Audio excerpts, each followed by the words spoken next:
Aleluia. Abra sua Bíblia no Evangelho segundo Lucas, capítulo número 22.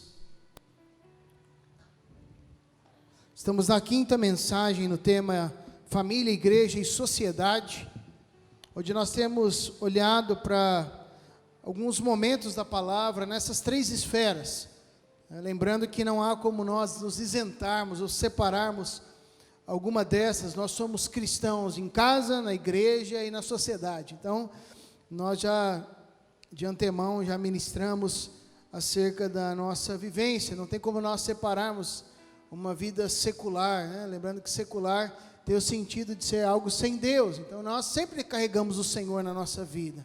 Então, não tem sentido em nós, como cristãos, dividirmos a nossa vida em a vida secular e vida, então, religiosa, espiritual. Nós somos cristãos em todos os lugares. Por isso, nós temos juntos aqui na palavra do Senhor, sendo corrigidos e levados a compreender a nossa função.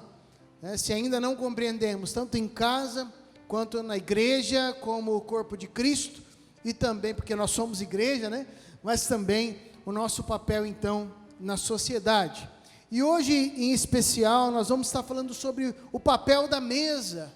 Estamos aqui diante da mesa do Senhor. E qual é o papel da mesa na nossa casa, né? O papel da mesa deste ambiente, né? A mesa não como objeto, mas como ambiente, como lugar onde nós nos reunimos ao redor, dentro de casa, na igreja, e o que nós temos como igreja para levarmos a sociedade como mesa do Senhor. Então nós vamos estar ministrando em Lucas capítulo 22, versículo 14 a 18, e depois o versículo de número 27. Se porventura você não trouxe a tua Bíblia, você pode acompanhar conosco nas telas este texto.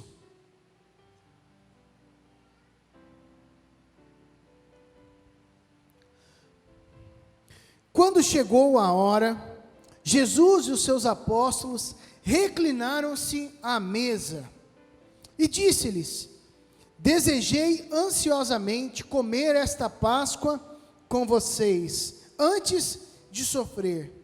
Pois eu lhes digo, não comerei dela novamente, até que se cumpra no reino de Deus. E tomando um cálice, havendo dado graças, disse: recebei e reparti entre vós, pois vos digo que de agora em diante não mais beberei do fruto da videira, até que venha o reino de Deus. Verso 27. Pois qual é maior, quem está à mesa ou quem serve? Porventura não é quem está à mesa? Pois no meio de vós eu sou como quem serve. Vamos fechar os nossos olhos, queridos, curvar a nossa cabeça mais uma vez, e vamos orar em nome de Jesus.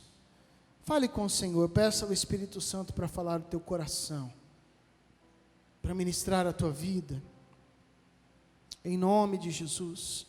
Vai falando com Ele, fala ao Senhor: Espírito Santo, meu coração está aberto para ouvir a tua voz, para receber tudo aquilo que o Senhor tem para as nossas vidas, em nome de Jesus, em nome de Jesus. Aleluia, Senhor, nós te adoramos. Aleluia.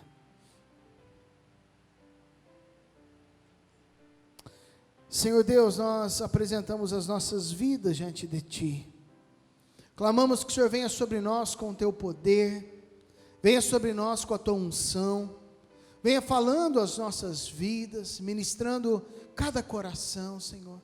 Que neste ambiente, ó Deus, de reverência, esse ambiente tremendo, ó Deus, na Tua presença, que Teu Espírito continue passeando em nosso meio, tocando as nossas vidas, transformando o nosso caráter, mudando tudo aquilo que precisa ser transformado.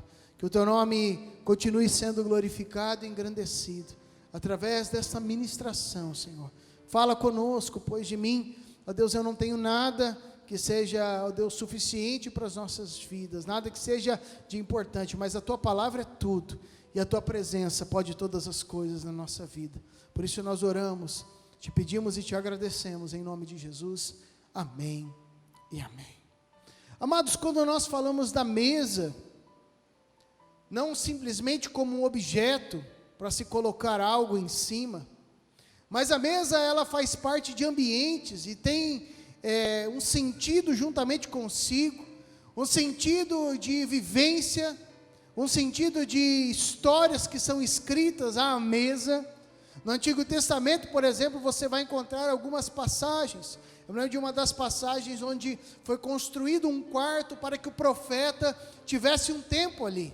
E nesse quarto foi colocada ali uma mesa, uma cadeira, um candeeiro e uma cama para que ele pudesse estar ali. Ou seja, além da mesa ela compor um ambiente, hoje em dia nós vemos muitos ambientes, decorativos, ou a mesa exercendo um papel decorativo dentro dos ambientes, ou então um papel de você colocar algo em cima. O fato é que ao redor da mesa, no passar dos anos, muitas histórias aconteceram. Na mesa, muitos negócios são fechados. Na mesa, muitas palavras são ditas. Na mesa, situações acontecem, boas e ruins. E justamente neste episódio, nós vemos aqui uma mesa sendo trabalhada. Essa mesa está longe de ser algo a passar desapercebido, porque esta mesa foi uma mesa preparada. Você não vai ver aqui na tela, mas você pode olhar aí na tua Bíblia, o versículo de número 12, deste mesmo capítulo, ele diz assim, então, aliás, Lucas 2,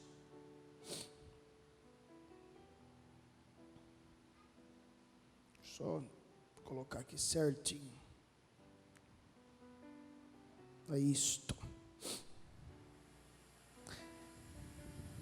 E Jesus dizendo então, vamos ver a partir do versículo 10, ele respondeu, ao entrarem na cidade, vocês encontrarão um homem carregando um pote de água, sigam-me até a casa que ele entrar. Verso 11, e digam ao dono da casa, o mestre pergunta, onde é o salão de hóspedes, no qual poderei comer a Páscoa com os meus discípulos? Verso 12, ele lhes mostrará uma ampla sala no andar superior, toda mobiliada, façam ali os preparativos. Quando nós falamos de uma sala mobiliada, para os judeus, era uma sala com mesa.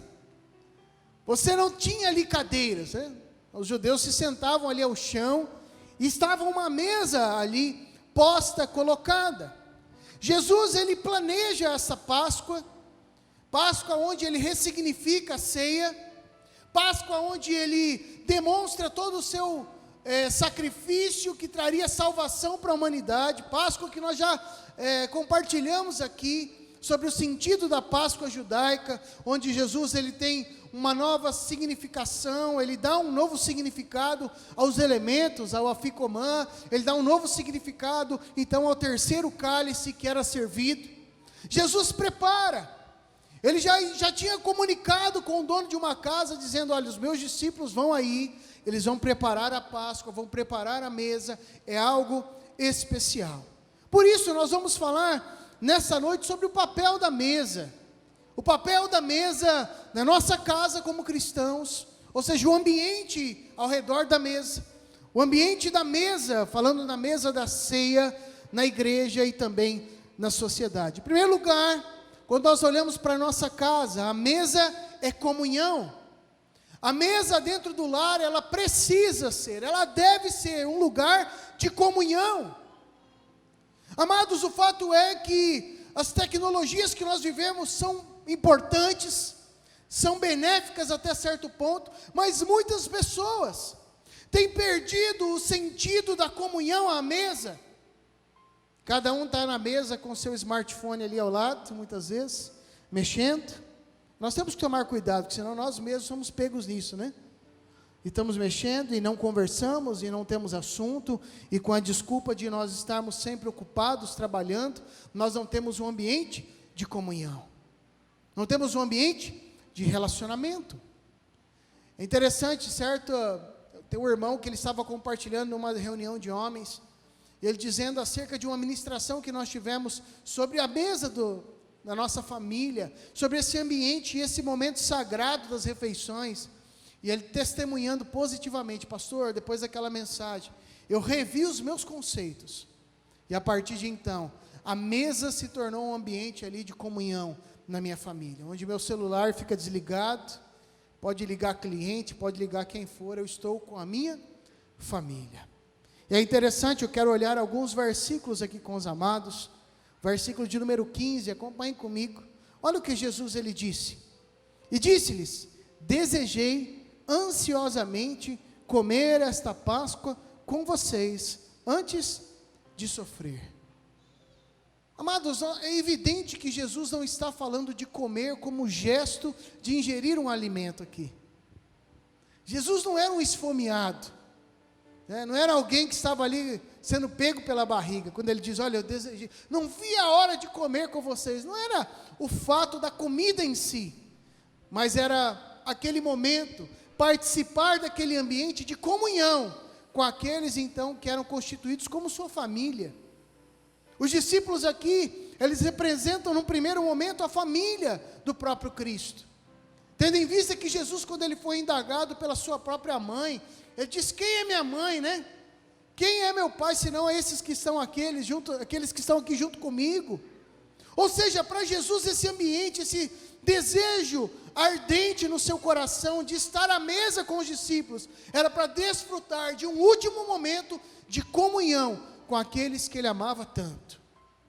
Jesus não estava preocupado aqui com o alimento.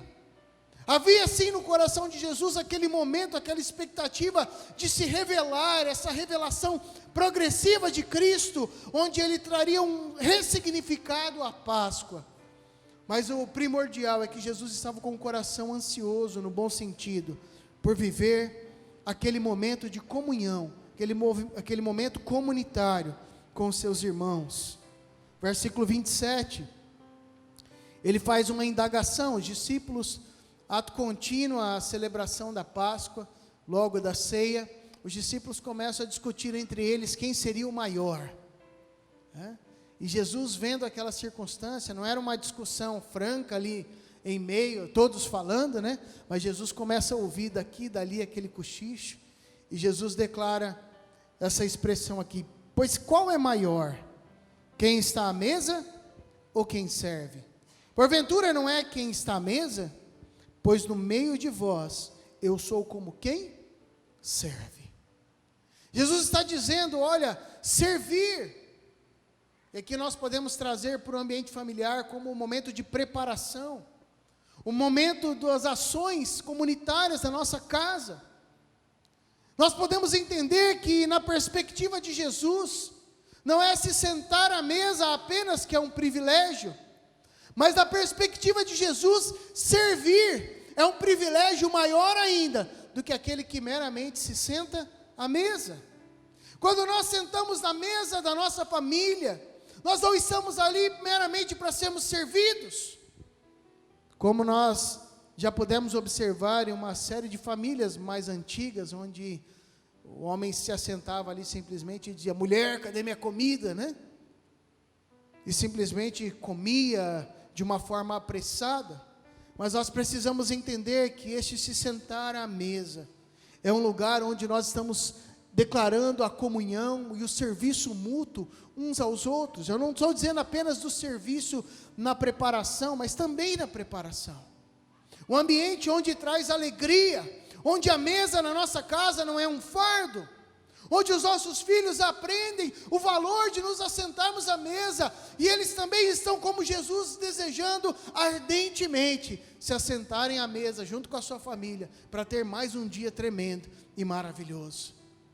Não é a questão do que vamos comer, mas é como vamos comer, como nós participamos dos momentos de refeição do nosso lar. Eu separei aqui duas expressões muito interessantes. Olha que interessante: não basta ser família, tem de haver dedicação. Hoje há muitas pessoas tentando ou querendo constituir família, Dizer que são família, tirar uma foto e colocar numa rede social, colocar ali, querem então ter filhos, mas não querem se dedicar no que diz respeito a criar um ambiente cheio de comunhão, de intimidade, de vida na presença do Senhor. Precisa haver dedicação. Houve toda uma preparação para que eles estivessem juntos, celebrando aquela Páscoa. Uma outra expressão que eu gosto muito, eu não sei se na tua casa era assim, né? Não estou aqui fazendo uma crítica à minha família, só uma constatação. Muitas vezes, queridos, a nossa família só fazia uma grande preparação em casa, ou colocava aquele melhor talher, ou aquela melhor louça em casa, quando tinha uma visita. E com o passar do tempo, isso foi mudando na minha casa, e meus pais começaram a identificar, falaram, peraí, daqui a pouco passa o tempo e essa louça continua aí, né? Vamos usar então, né? E eu achei muito interessante essa expressão aqui, não espere uma ocasião para preparar uma mesa bonita, porque todos os dias são especiais. Eu não estou falando aqui simplesmente de enfeite, querido. Eu estou falando dessa vivência, de nós não termos pressa, de nós sairmos deste momento. Eu não estou dizendo aqui, querido, que se de repente o teu horário de almoço é diferente da tua esposa, você pode preparar um outro momento, mas a importância de nós estarmos juntos na mesa da comunhão, olho no olho, na conversa ali uns com os outros, desligar a televisão, desligar os celulares e nós podemos conversar uns com os outros, colocar o assunto em dia. O marido pode conversar com a esposa e contar como foi a manhã dele, a esposa pode contar como foi a manhã, os filhos podem contar. Nós temos visto uma enxurrada de situações na pandemia, de famílias se desfazendo, desintegrando, porque na verdade já não tinham comunhão, porque na verdade já estavam doentes, e a pandemia só foi uma lupa que mostrou a realidade medíocre que a família vivia. Mas nós não podemos ser assim, não devemos. Nós como cristãos devemos entender o papel fundamental de nós estarmos em comunhão na mesa da nossa casa. Mas em segundo lugar, eu quero falar sobre a mesa da inclusão. Então, a mesa da nossa casa é um lugar de comunhão, não um lugar de fofoca. Aqui nós temos alguns testemunhos, fique tranquilo, porque não é nada que tenha acontecido aqui, né? O pastor não manda o recado de púlpito, não, fica tranquilo, né? Se precisa falar alguma coisa, a gente chama e conversa. Mas é interessante que em outras igrejas que nós pastoreamos, aconteciam algumas situações de jovens, por exemplo, que se revoltavam com a igreja. E a gente tentava conversar e quando lá no fundo ele abriu o coração, ele estava revoltado, porque a mesa da sua casa era um lugar onde os pais falavam mal da igreja. Era um lugar onde eles falavam mal dos líderes, falavam mal dos irmãos, falavam mal dos pastores. E aquilo foi sendo gerado no coração daquele jovem. Não foi um só, foram vários. E os jovens começaram a ficar revoltados. E quando eles atingiram uma idade um pouquinho mais avançada, eles não queriam saber da igreja, porque eles olhavam para casa, olhavam e enxergavam uma coisa diferente. Na igreja, os pais estavam bonitos ali, adorando uma política da boa vizinhança. Em casa, estavam usando a mesa para maldizer. E os filhos olharam aquilo e viram que aquilo não refletia Cristo. E foi um desafio muito grande, queridos, de confronto, para que isso acontecesse. A mesa da nossa casa precisa ser um lugar que glorifica o Senhor, um lugar de comunhão familiar. Mas em segundo lugar, a mesa da inclusão. Quando nós falamos da ceia do Senhor, agora falando do templo, do nosso momento como igreja, é um lugar onde Jesus, ele não aproveita para dividir as coisas, mas é um lugar onde ele inclui. Olha o verso 14 que nos diz: quando chegou a hora, Jesus e os seus apóstolos reclinaram-se à mesa. E aqui eu gostaria que você grifasse essa expressão aí, Jesus e os apóstolos. Jesus nós sabemos quem é, mas quem eram os seus apóstolos? Estavam ali Tomé, que era um incrédulo, é um cara que tinha uma fé bem complicada. Pedro, aquele que negaria 3 vezes. Judas, que seria o traidor. Tiago e João, homens irados, controlados pelas suas emoções, homens diversos, pescadores, cobradores de impostos e homens com outras funções. E todos esses homens tendo uma experiência com Cristo. Eu quero te dizer, queridos, que essa mesa não é a mesa da perfeição. A mesa da ceia não é a mesa de pessoas perfeitas. A mesa da ceia não é a mesa do pastor Tiago, nem do pastor Juliano, nem do conselho. A mesa é a mesa do Senhor, e é uma mesa que o intuito dela é incluir as nossas vidas. Uma mesa que ao redor dela estão pessoas diferentes, pessoas que talvez estão numa caminhada mais avançada, outros mais novos na fé, pessoas que são vendedores, professores, profissionais liberais, dentre outros, pessoas que têm vivido livres, totalmente, desfrutando uma caminhada madura na presença do Senhor, pessoas que têm tido uma caminhada mais imatura no início, ainda caindo em alguns pecados. Mas o fato é que esta mesa não é uma mesa de julgamento, mas é uma mesa de inclusão. E inclusão não significa uma participação deliberada, mas a inclusão significa que todos aqueles que tiveram uma experiência com Cristo, não importa qual o nível da caminhada esteja, uma vez que estão arrependidos diante do Senhor, devem e podem participar desta mesa. Faz menção da igreja como um lugar de inclusão. A igreja não é um lugar de pessoas perfeitas, mas é um lugar de pessoas imperfeitas que estão constantemente sendo restauradas para a glória do Senhor. Agora, constantemente ser restaurado significa que amanhã eu sou melhor do que hoje. Não devemos nos acomodar e nem viver uma vida estagnada. Pelo contrário, devemos ser transformados de glória em glória e olhar para aqueles que estão se achegando agora com um olhar de inclusão, não com um olhar de julgamento. Nossa, mas ainda está dessa forma? Não, eu quero ser o teu suporte, meu irmão. Eu quero te ajudar a caminhar, eu vou ombrear você e nós vamos caminhar juntos essa caminhada para que você possa crescer e amadurecer.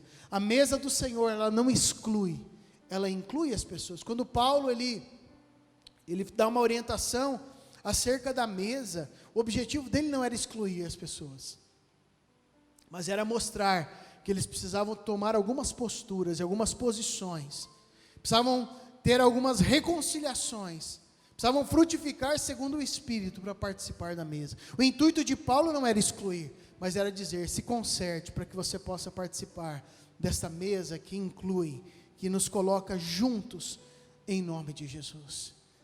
Aqui estaria aquele que iria trair ao Senhor, e Jesus participa junto com ele. Ele não havia traído ainda, mas ele trairia. Ele não ainda havia colocado isso. Você pode falar, Judas é um mau caráter, tanto que é difícil a gente ver alguém chamado Judas, né? Eu até hoje eu não conheci nenhuma pessoa chamada Judas. E é interessante, quando nós fizemos o estudo bíblico da carta de Judas, né? O pessoal fica apavorado, né? Porque Judas era um irmão de Jesus também, né?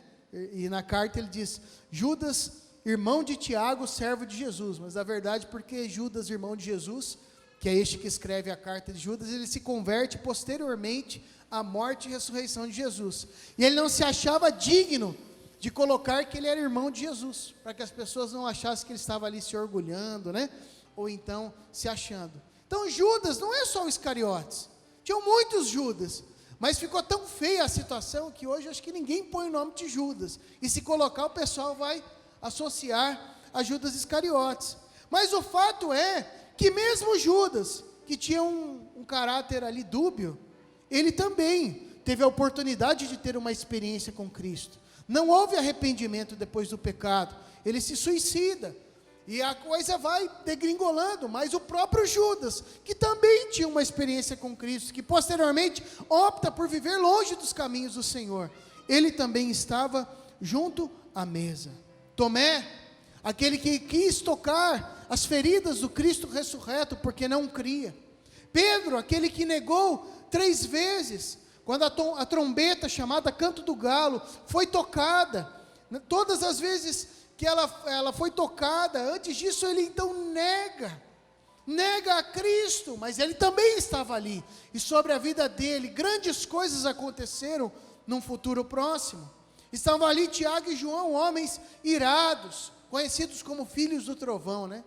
Quem já ouviu o som de um trovão, pode imaginar o que seria um filho de um trovão, né? Imagina um trovão, aquele estrondo, você pegar um trovãozinho, quem gostaria de ter um filho de trovão, né? Minha mãe teve, né? Eu sou Tiago, filho de trovão, né? Então minha mãe passou um apuro ali com o trovãozinho, né? Quando era pequeno.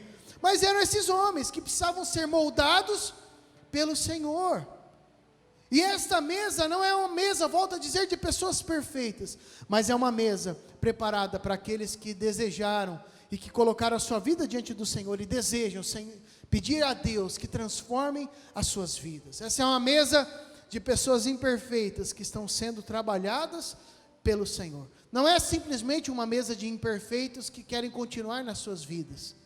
É uma mesa de imperfeitos que anseiam, dia após dia, serem trabalhados pelo poder do Espírito Santo, que estão caminhando, olhando para o alvo, para o prêmio da soberana vocação de Deus em Cristo Jesus.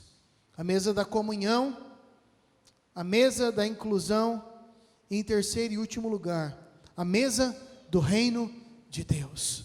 Eu gostaria de te convidar a olhar o verso de número 16.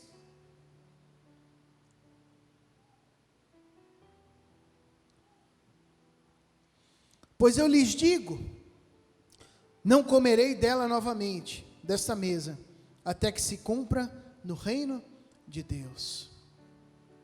E tomando um cálice, havendo dado graças, disse, recebei e reparti entre vós.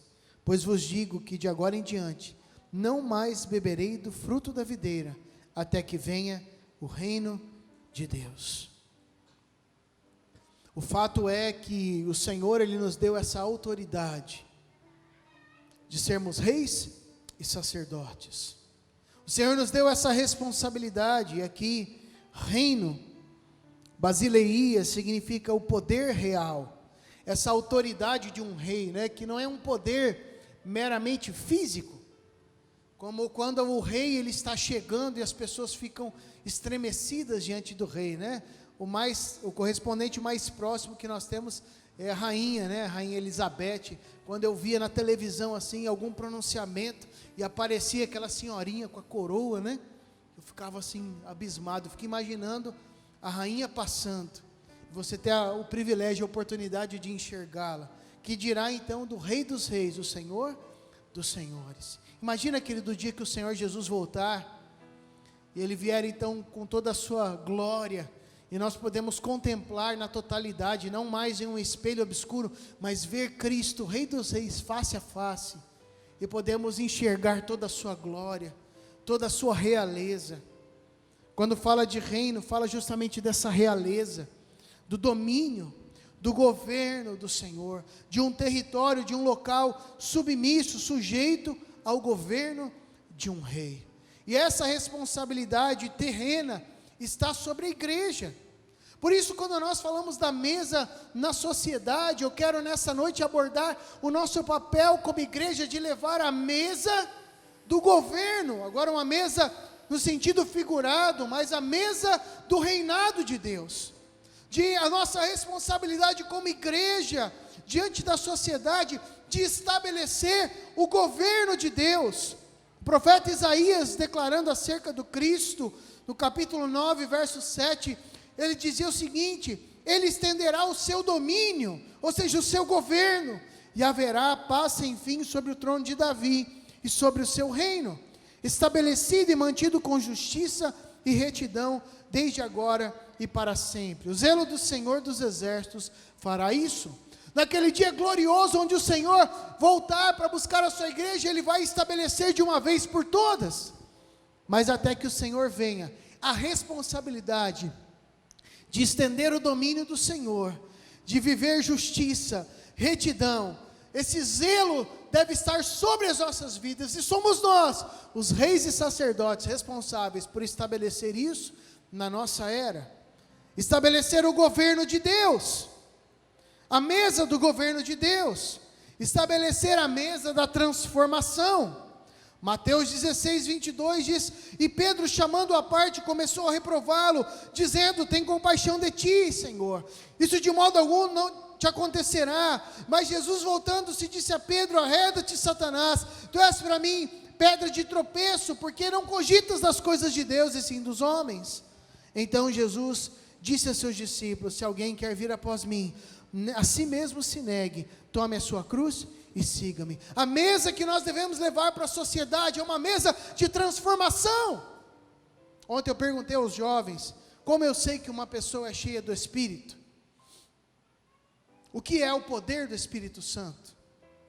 E glória a Deus, que nossos jovens têm sido instruídos numa palavra saudável e sadia. E eles começaram a declarar, o poder do Espírito Santo é um poder que transforma. Como eu sei que uma pessoa é cheia do Espírito Santo? A primeira resposta foi: quando ele frutifica segundo o Espírito.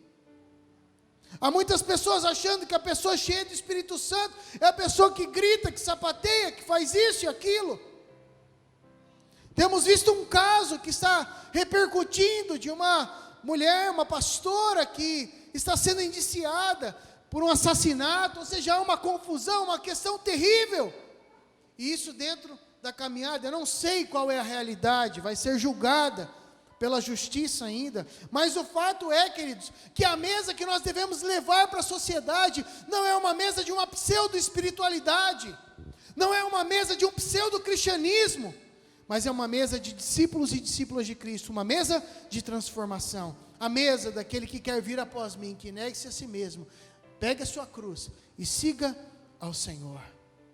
É a mesa do perdão, é a mesa de Mateus 26, versículo 27, que diz que a seguir tomou um cálice, tendo dado graças, deu ao discípulo, dizendo: bebei dele todos, porque isto é meu sangue, sangue da nova aliança, derramado em favor de muitos, para a remissão dos pecados.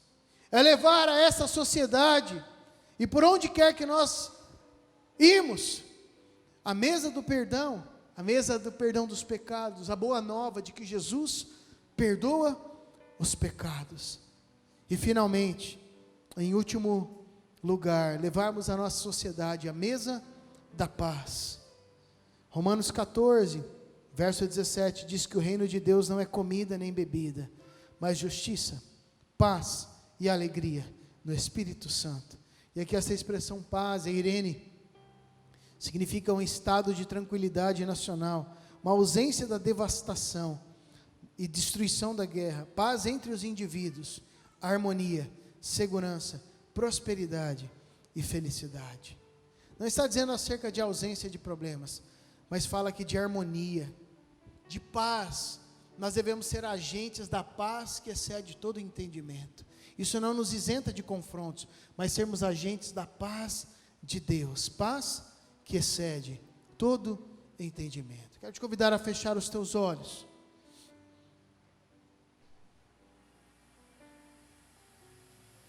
A se colocar em pé na presença do Senhor. A mesa da comunhão, da inclusão e a mesa do reino de Deus.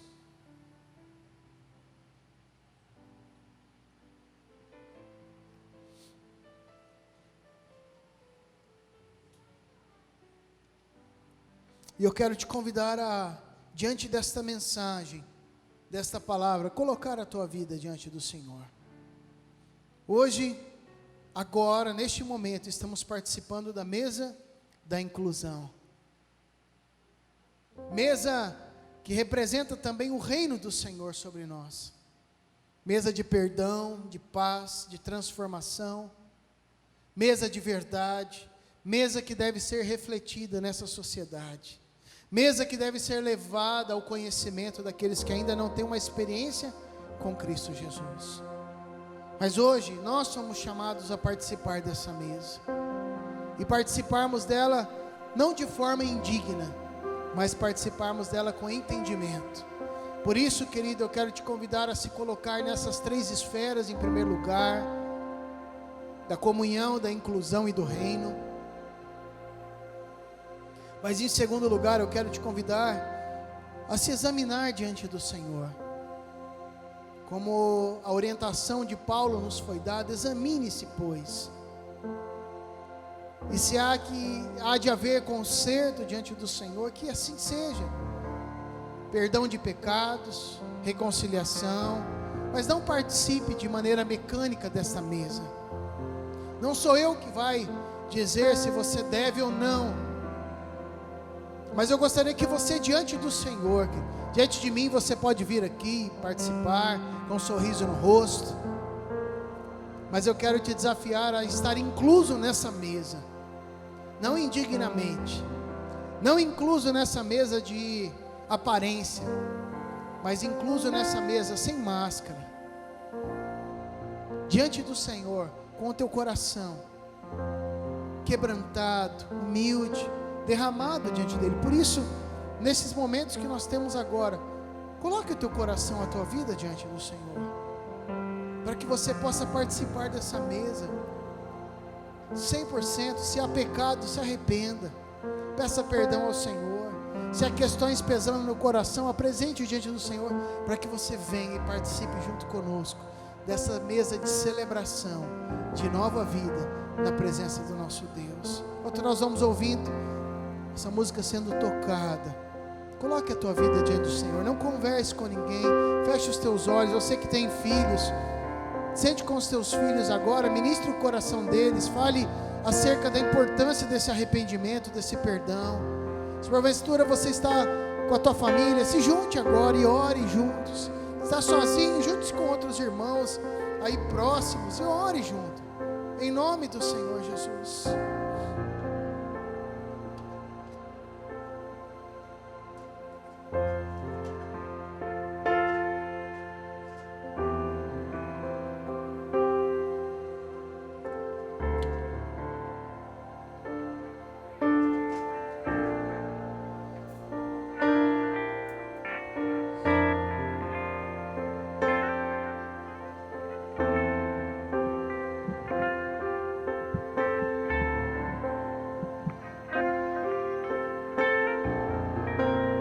Senhor Deus, aqui eis a nossa vida, eis a tua igreja aqui, Senhor.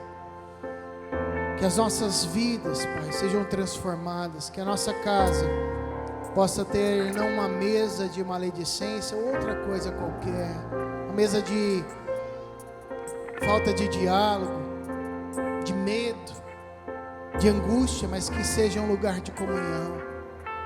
Que a cada dia, Deus, a nossa mesa seja uma mesa de inclusão, e a mesa do teu reino, onde nós levamos as pessoas a oportunidade de se sentarem à mesa naquele grande dia e ceiar junto com o Senhor, onde as pessoas abrem o seu coração, como diz a tua palavra lá em Apocalipse: eis que estou à porta e bato, se alguém abrir, entrarei e cearei com ele e ele comigo.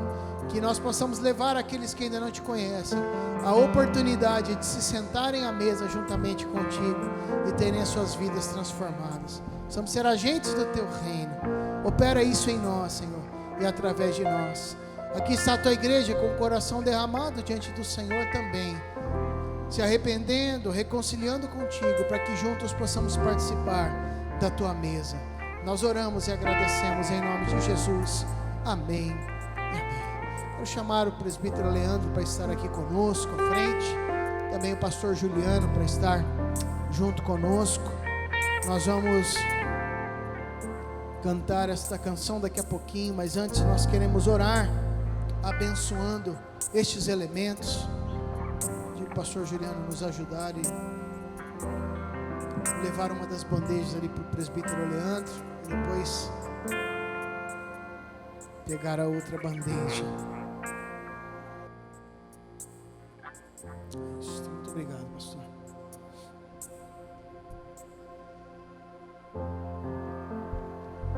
Nós vamos estar procedendo da seguinte forma, queridos. Nós vamos orar consagrando esses elementos daqui a pouquinho. Os nossos dois presbíteros, o presbítero docente e o presbítero regente, eles estarão indo até vocês. Vocês podem então pegar o pão, pegar o cálice, já participar e continuar em oração, em adoração ao Senhor.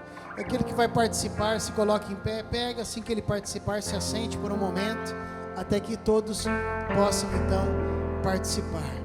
Na noite que o Senhor foi traído, Ele toma o pão, Ele parte, ressignifica aquele pão referente ao Messias que seria enterrado. Ao invés de enterrar, Ele diz: este aqui é o meu corpo que é dado por vós.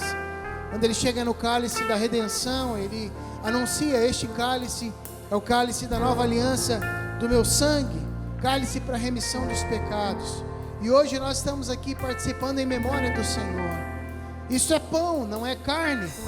Este aqui é suco de uva, não é sangue, mas isso nos remete a este sacrifício que nos trouxe salvação, redenção, mudança de vida. E hoje nós estamos aqui celebrando para participar juntos em nome de Jesus. Vamos orar mais uma vez. Senhor, nós consagramos este cálice, este pão na Tua presença. Que eles sejam bênção em nós e através de nós, que possamos participar dele, receber vida e saúde da Tua presença. Nós oramos e Te adoramos em nome de Jesus. Amém e amém. Vamos adorar o Senhor. Enquanto isso, os irmãos vão estar ministrando a ceia em nome de Jesus.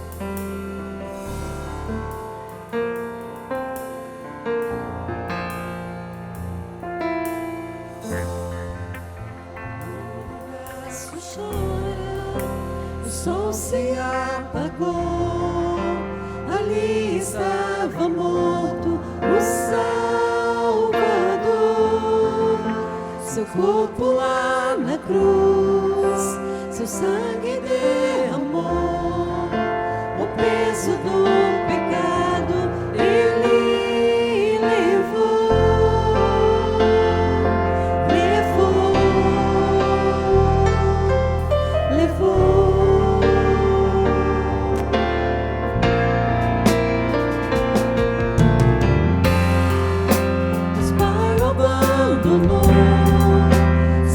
Seu respirar, em trevas se encontrou o Filho.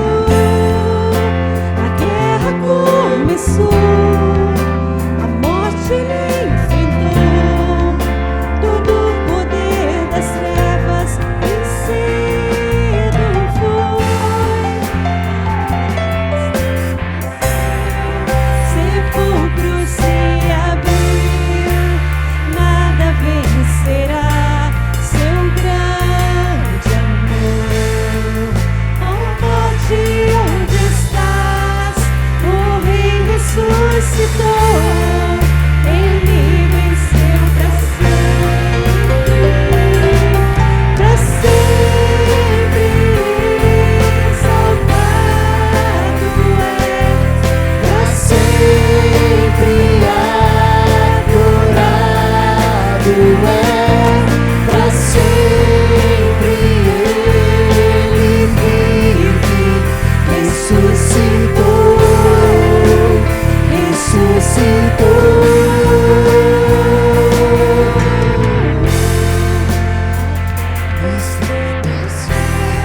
sepulcro se abriu e nada vencerá seu grande amor. Ó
exaltado és, para sempre adorado é, para sempre Ele vive, ressuscitou, ressuscitou, para sempre exaltado é. Nós te adoramos, Senhor. Toda glória seja dada a ti, Jesus.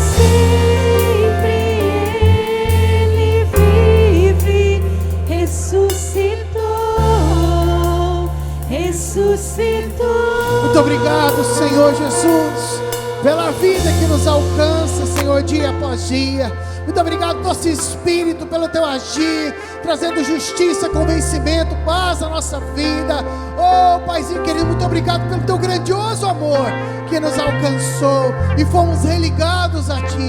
Nós te louvamos porque hoje nós podemos caminhar juntamente contigo, vivendo uma nova vida de alegria, de paz. Oh, Senhor, na tua presença. Muito obrigado, porque somente o Senhor poderia fazer isso conosco. E hoje nós estamos aqui juntos para glorificar o teu nome e te agradecer no nome de Jesus. Amém e amém. Estenda as suas mãos, amada igreja. Que a maravilhosa graça do Senhor Jesus, que o perfeito amor de Deus, o nosso Pai, que a comunhão e as consolações do Espírito Santo repousem sobre a tua vida, hoje e sempre. Amém e amém. Vamos dar uma salva de palmas ao Senhor, queridos. Aleluia, glorifica Ele, exalte ao Senhor. Que Deus te abençoe, meu irmão, minha irmã. Vai para uma caminhada de vitória, em nome de Jesus. Você que está ligadinho conosco em casa, que Deus te abençoe, querido. Compartilhe essa celebração com outras pessoas. Se você ainda não é inscrito no canal, se inscreva, para que nós possamos estar juntos, né, cada dia mais na presença do Senhor. Que Deus te abençoe e você tenha uma semana vitoriosa, em nome de Jesus.